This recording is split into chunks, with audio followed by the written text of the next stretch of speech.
Hey sweet friends, today I'm sharing some recent thrifted finds and my process for transforming them. I will also be sharing some of my thoughts about thrifting as we go along.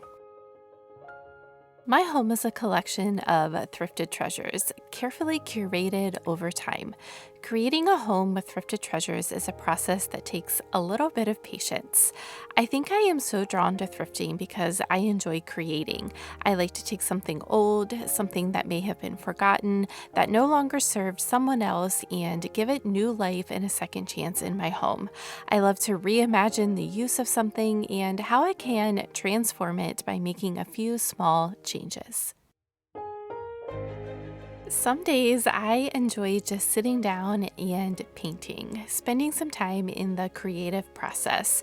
Most days, this is as good as it gets for me.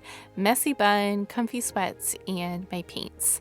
It's an opportunity for me to just be creative with no set project in mind.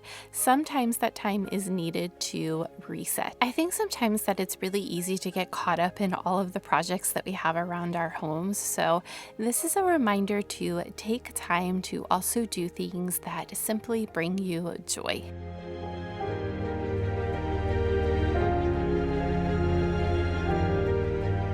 I shared in my last video that I have been working on these chairs for quite some time now, and I thought I would kind of go through the process with you today and share how I took these thrifted chairs and turned them something into really beautiful for my kitchen. Now, refinishing furniture is a process that takes a lot of time and patience. I am not an expert when it comes to furniture refinishing. I was lucky enough to have a friend that has a little bit more experience in this area than I do, and she shared a bunch of products and tips that were really helpful. I took two of the chairs and completely stripped all of the old orange stain off of them, and that of course required paint stripper and another chemical to clean them, and then some light sanding. And then once I finished those two, I decided I was going to move forward with painting the other four. So I tested out some paint samples and sanded those down and prepped them for the paint.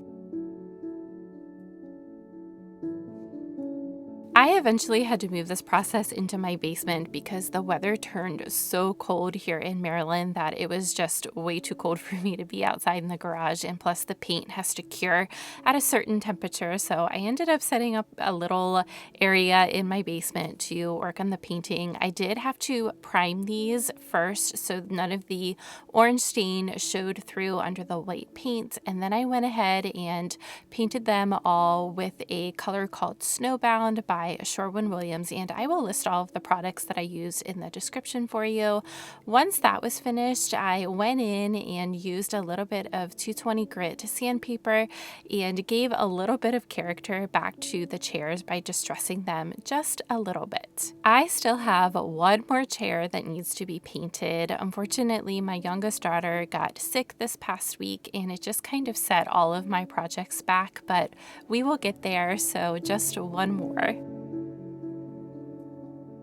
Not all thrift store projects need to be in depth as those chairs. Some projects can be as simple as new paint, like I did with this really pretty oval frame that I found for $6.99. I added an antique gold spray paint to cover the yellow tone on the frame. Then I printed this bird print in a 16 by 20 size, and I just used the back of the frame to trace the shape that I needed and cut it out.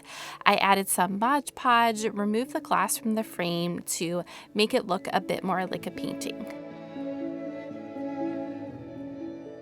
I added this frame print to my upstairs hallway. I love how timeless it looks, plus it adds some interest to the space with the oval shape.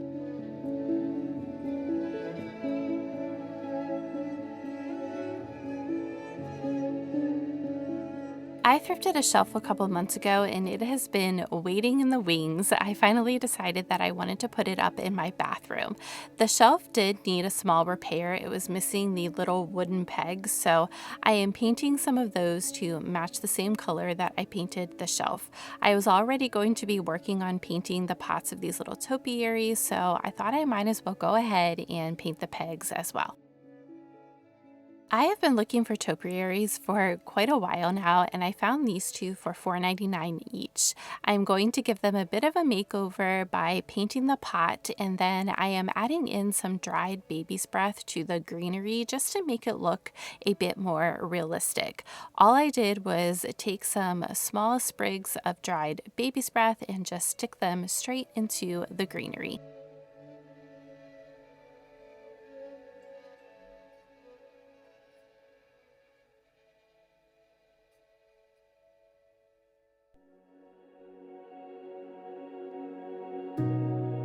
I happened upon this framed print, and when I flipped it over, I discovered that it was a limited edition art print, which I thought was kind of neat. I love the print, but I didn't love the dark color of the frame, so I decided to lighten it up a bit by painting it the color Accessible Beige. Our primary bathroom is very much a work in progress. It really needs a major update: new tile, a new shower, a new vanity. But for now, I try to make do with what we have and cozy it up as best as I can. I added the print above the antique washstand that is in our bathroom, and then here is the shelf all fixed up with a fresh coat of paint and the new pegs. I think sometimes it's easy to overlook pieces like the shelf, but all it needed was some paint and a few small repairs.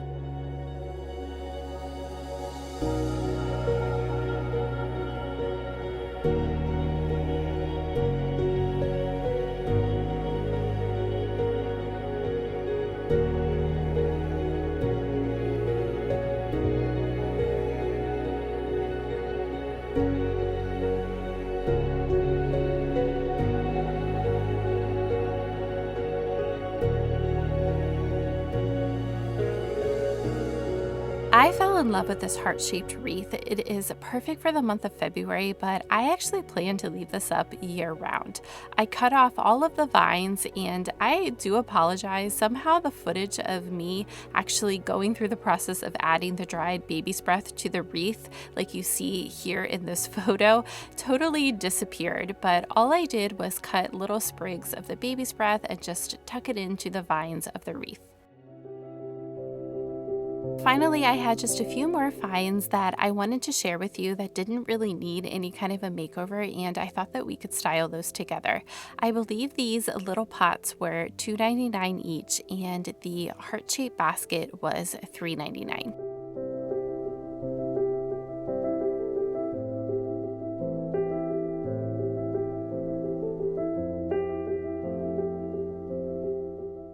My friend found this beautiful alabaster box for me. It looks so lovely styled on the shelves in my living room.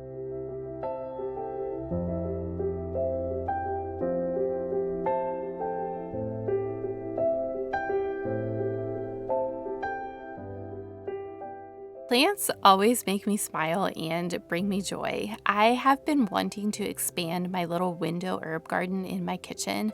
I miss my garden so much in the wintertime, but having plants in my home to care for fulfills me during that in-between time when I am not able to be out in my flower garden. So I was so excited to get a few new herbs in the new pots that I found and add those to my little window garden.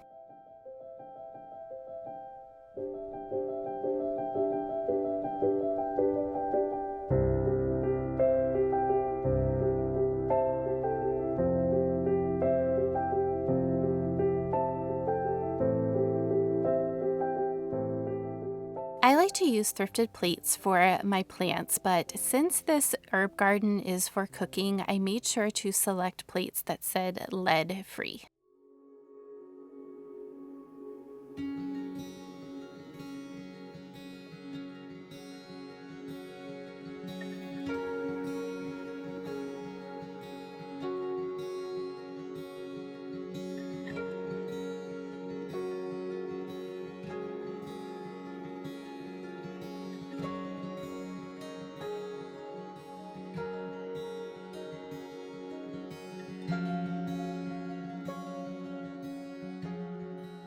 In this week's Cozy Chats, I wanted to share just a few of my thoughts about thrifting. I try to be mindful and intentional with the projects that I collect. I do not want to overwhelm my home, so I work to complete projects before I thrift new ones. If you are just getting into thrifting, I recommend looking for projects that just need paint. This is an easy thing to do and it is very approachable to get going. I said this earlier, but thrifting really does take patience. It takes time to find pieces and not every trip is a fruitful one. Well, friends, thank you so much for spending some time with me. If you are new here, I hope that you will subscribe and stay a while. I am looking forward to seeing you all next week.